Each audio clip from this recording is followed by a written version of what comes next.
Assalamualaikum warahmatullahi wabarakatuh. Salam Waalaikumsalam. rahayu buat kita semua. Salam saling berbagi manfaat, khususnya buat pecinta channel Santri Jowo. Saat ini saya berada di kediaman Bapak Rustam Effendi. Beliau ini adalah murid dari Mbah Durajat sedulur sejati. Bukan tahun berapa Pak? Tahun 2005. 2005 Pak ya. Alhamdulillah sudah 17 tahun ini. Jadi di BRI sudah berapa? Mulai tahun berapa Pak? Saya sudah 20 tahun. 20 tahun Tahun ya. kemarin ke-20. Ini Yang menjadi kedua 21. berarti start 2000-an ya. Tahun 2000-an masuk BRI. Nah, ini mari kita berbincang-bincang santai dengan Pak Rustam ini ya, untuk kebaikan kita bersama. Pak Rustam selaku bekerja di bank ya, menggunakan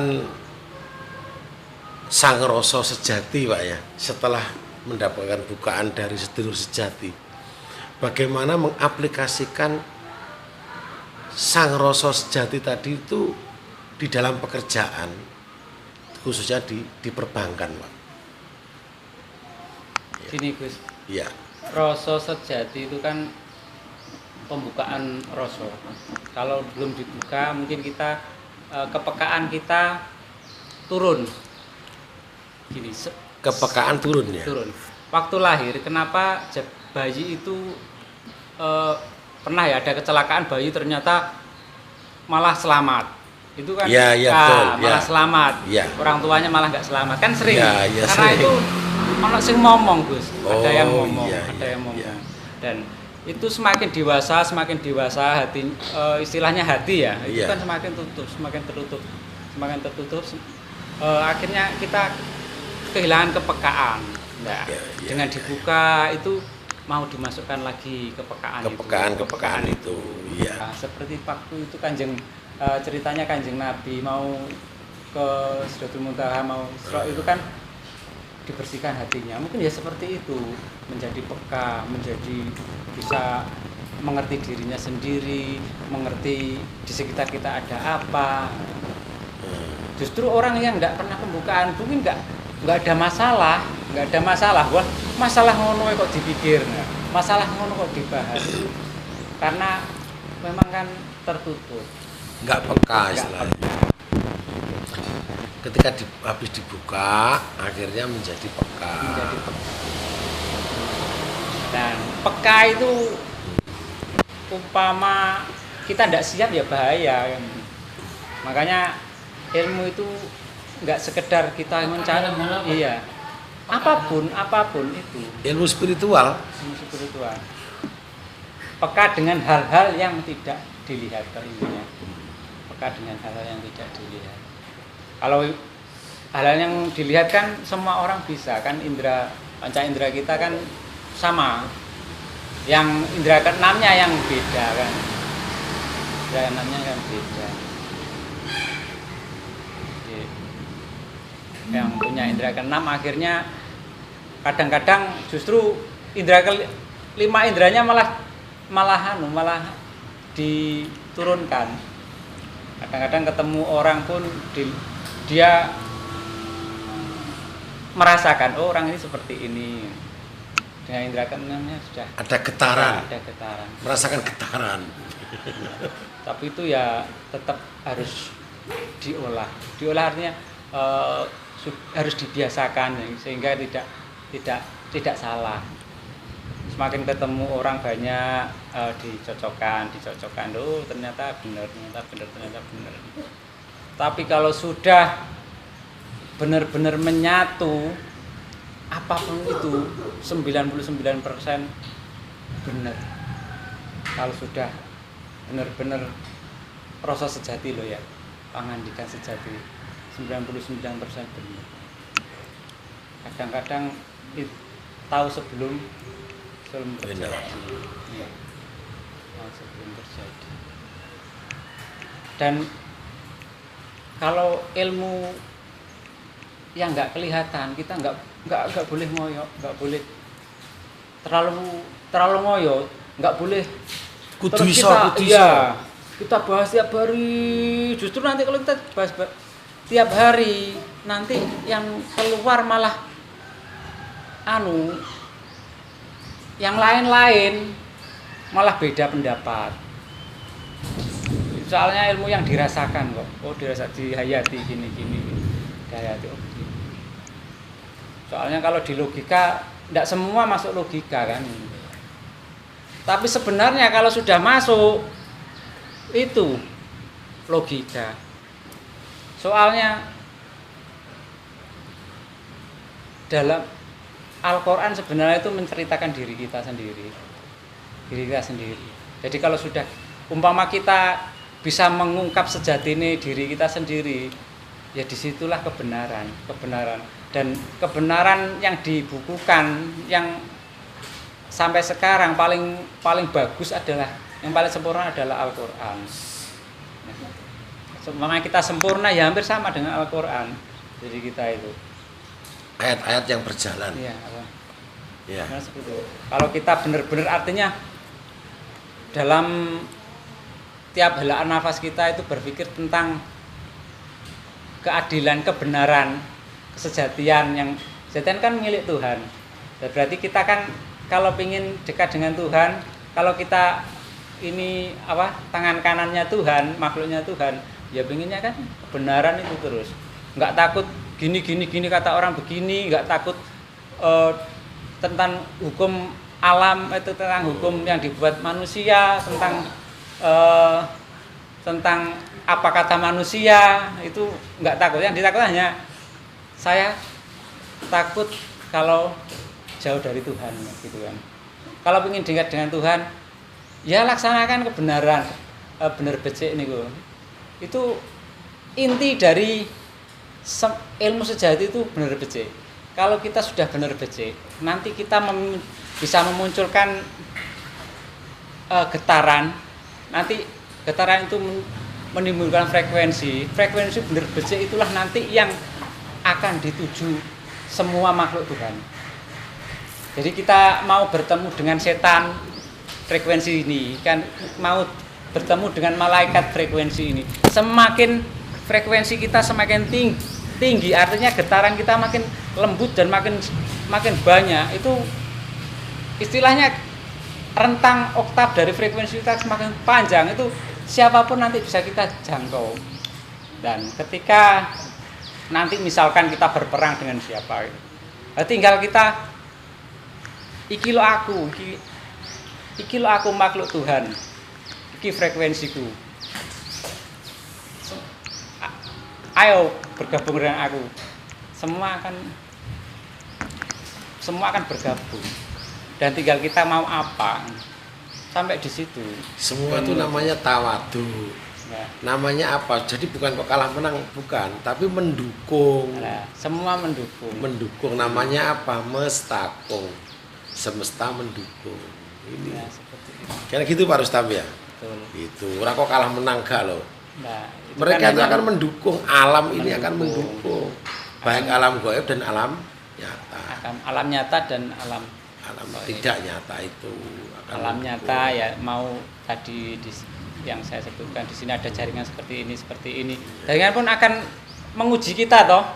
Wong ki tenan to ora, wong ki tenan to dijimbik ngene. Ternyata oh iya sing diomongno wong ki temen. Akhire sungkan-sungkan dhewe jaringan iku, walaupun dia kasar, sungkan-sungkan dhewe.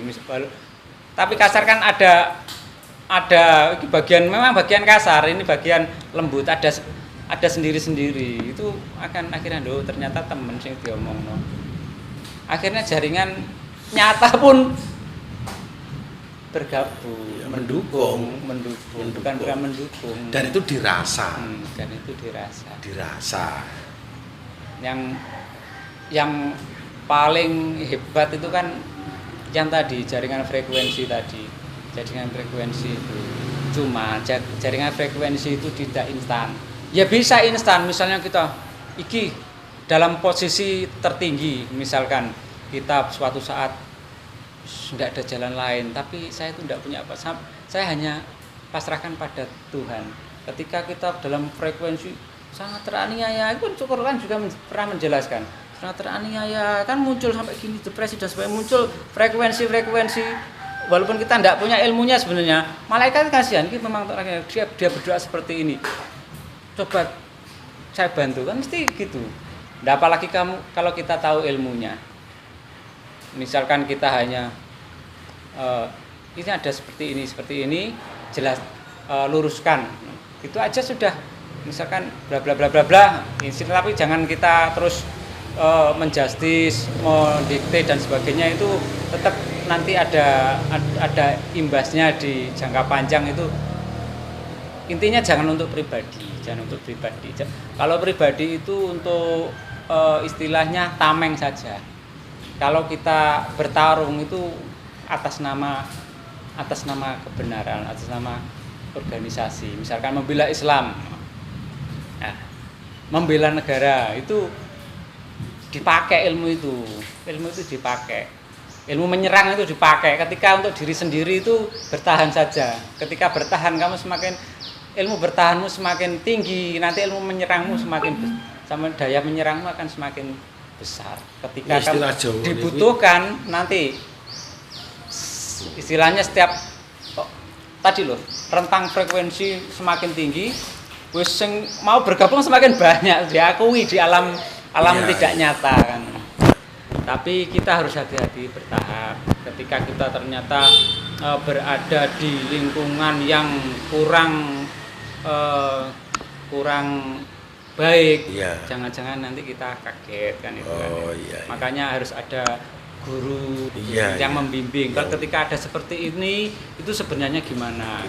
Soalnya kadang ada masalah, itu bukan masalah di luar, semua ada masalah seperti itu. Cuman kita yang peka, orang lain cuek saja. Bukannya kita yang ada masalah terus. Itu memang semua ada masalah seperti itu. Kita yang peka, dan peka itu seharusnya itu untuk diri sendiri. Untuk diri sendiri, bukan untuk konsumsi umum. Jadi untuk melatih diri sendiri, oh gini, ada gini. Semua punya masalah. Peka dalam arti untuk melangkah ke selanjutnya gitu ya, untuk menangkap daripada apapun, menangkap yang dari luar. Yang dari luar itu loh. Dari luar, dari pekerjaan, dari luar, suasana-suasana yang itu, baik yang kurang baik atau yang baik gitu ya. Iya, itu semua menerima seperti itu. Man kita berhubung kita lebih peka, maka sepertinya ada masalah. Benarnya kita kalau sudah mampu itu jangan pateng aja. Kita kadang kan tertegun mempelajari masalah terus. Akhirnya bingung. Seharusnya kan dipahami, diempaskan. Soalnya itu bukan masalah kita sendiri, semua orang punya masalah. Dan berkaitan dan hampir sama. Hampir sama. Yang utama kepekaan ya Pak ya. Nanti kalau kita sudah kepekaan kan dirasa Pak. Iya, dirasa itu ya. Iya, nanti sudah lolos. Oh, ternyata seperti itu. Kita menghadapi dunia, menghadapi situasi itu. Oh, itu punjernya sini, punjernya sini. Itu sudah biasa ya. Gak kagetan dari Mbak Harto cuman. Dan sepertinya dari kepekaan itu rasa kayak seperti bisa membaca ya. Bisa apa ya? Selagi kalau kita sudah benar-benar ke rasa sejati, sudah terbiasa dan sudah paham istilahnya yang ada dan yang enggak ada, itu memahami, oh itu punjeri sini, itu masalahnya di sini. Itu mau ada seperti ini, itu sudah biasa. Berarti sampai kadang menjurus tahu sebelum kejadian ya. Iya, betul. Itu apapun. Apalagi kalau kita istilahnya semedi, itu malah nanti dapat petunjuk, yang nyata. Bahkan yang berkaitan dengan yang itu yang dihadapi ya. Kita mau kalau di SS yang diajarkan di Mbah Tu itu, kalau mau tanya apapun dijawab. Cuman kita harus paham ini jawaban yang nafsu, dari nafsu apa yang benar-benar sejati. Cuman kalau sudah belajar itu ternyata yang sejati itu seperti ini, sudah paham. Dan kalau sudah kita biasa, walaupun naik kendaraan pun kita bisa mengeluarkan rasa Iya, sejati. iya. Karena itu Bisa mendapatkan iya, dawuh, Iya, itu intinya getaran dari hati. Kalau Getaran hati. memanggil hati kita bergetar, misalnya kalau melihat berat Hmm. melihat cewek cantik, Iya. terus kita bergetar. Nah, seperti itu. Iya. Iya. Tapi kan bukan masalah cewek, kan masalah Iya, kebenaran, kebenaran. benar Betul, betul. Ya, begini Luar itu biasa sudah, ini Pak Rustam ini. itu. Iya. Ya artinya saya hanya cuman pengen gini loh Gus. Iya. Bahwa ilmu ini ilmu logis gitu. Ilmu logis. Ilmu betul, logis. Artinya kalau memang ada mursyid yang betul. Iya. membimbing seperti itu, harusnya anak muda harus mulai diperkenalkan seperti ini. Diperkenalkan. Agar punya karakter yang bagus. Jadi nanti kalau menghadapi Dan punya kepekaan iya, rasa. punya kepekaan rasa. Iya, iya. Menghadapi dunia itu gak kagetan. Ono Iya. sing ngono, ono sing ngene. Soalnya semakin lama kan semakin era digitalisasi kan yang Iya. dihitung kan untung rugi sekarang. Untung rugi. Akhirnya jangan-jangan nanti dunia membabi buta, terus kehilangan generasi-generasi spiritual, Iya. nggak ada yang ngerem lah istilahnya. Betul, betul, betul, Pak.